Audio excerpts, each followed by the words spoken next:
Ishtar, the Babylonian version of the Sumerian goddess Inanna.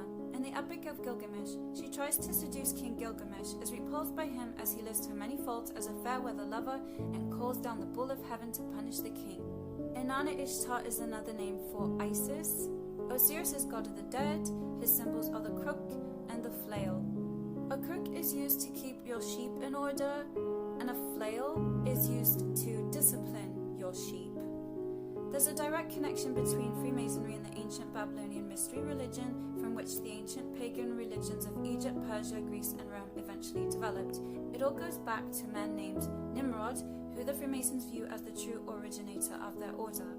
The Pshent was the double crown worn by rulers in ancient Egypt. The Pshent represents the pharaoh's power over all unified Egypt.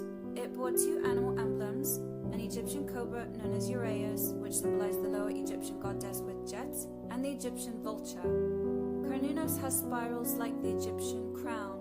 Cernunnos has horns, and Osiris has horns as well. Cernunnos is the horned one. He alternates with the goddess of the moon in ruling over life and death, continuing the cycle of death, rebirth, and reincarnation. Osiris myths, Isis and Osiris. The horned god is born at the winter solstice, marries the triple goddess at Beltane, and dies at the summer solstice. Osiris is a god of earth and vegetation. He symbolized in his death the yearly drought and his miraculous rebirth. Cernunnos represents fertility, life, animals, wealth, and the underworld. Osiris represents agriculture, vegetation, fertility, and resurrection. Cernunnos continues the cycle of death and rebirth. Osiris is represented by death and rebirth. With his mighty antlers, Cernunnos is a protector of the forest and master of the hunt. He's a god of vegetation and trees, and his aspect as the green man. Osiris is a green man. He was classically depicted as a green-skinned deity. Who's the green man? The green man is found in many forms throughout history. He is to be found in many different guises. He's often found carved in wood or stone in medieval churches and cathedrals. Why they were included in the construction of these buildings by the Masons has perhaps been lost in the mists of time.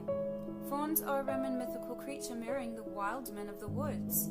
Very similar to the Green Man, except the Green Man was covered in leaves instead of hair. I'd also like to point out the legend and cult of Cernunnos, the horned god of the Celts. Again, we have a being who was lord of the forest, who bore horns on his head.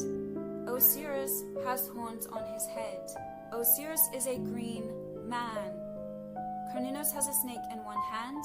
Osiris is depicted as a snake. You don't know who you worship or what you worship. Before Egypt, it was Sumer. Therefore, Osiris is probably Enki. Enki/Ea is a mischievous god of wisdom, magic, incantations who resides in the ocean